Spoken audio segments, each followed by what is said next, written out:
All right, McKenna, thank you.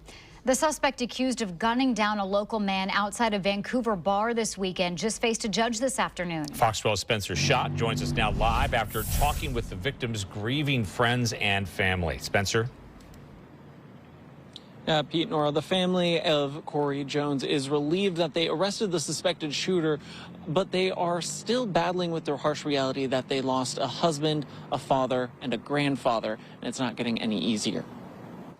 Corey Jones and his good friend Jared Gonzalez met up for a drink in the off-ramp sports bar in Vancouver, not knowing it would be their last time together. As we were leaving, he was just like, yeah, man, some guys were talking trash about Nebraska football and all that stuff. And I was like, oh, well, let's just leave it, no big deal. We just kind of kept walking our way. And then all of a sudden, the dude follows us out to the front. We thought he was going to fight us. And then all of a sudden, I saw him grab like at his waistline. And I'm like, Corey, we got to go. And then my friend was like, he went up to him and like was saying, no, dude, it's just a joke, learn to take a joke. And then by the time he got to the last word of joke, the guy just pulled out a gun and just unloaded. Jared called 911 and his wife after the shooting, trying to make sense of what he just witnessed. My husband called me and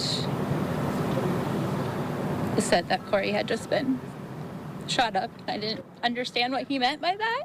I could just hear detectives and police talking in the background.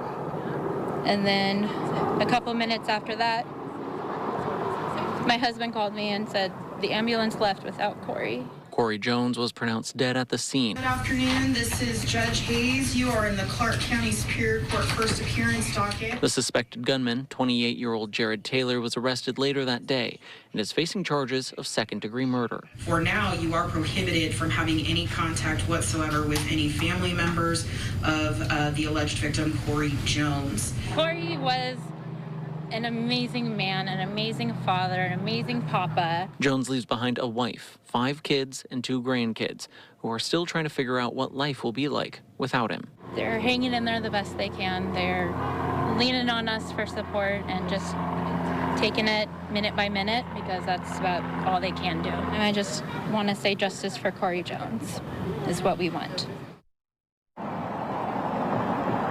Now, there was a bit of confusion in the courtroom today. The state filed a motion to keep him, the suspect, Taylor, out in jail and without bail until trial, but the defense did not receive that motion in time for today's hearing, so they'll be discussing any possibilities of bail on Friday. Reporting live in Vancouver, Spencer Schott.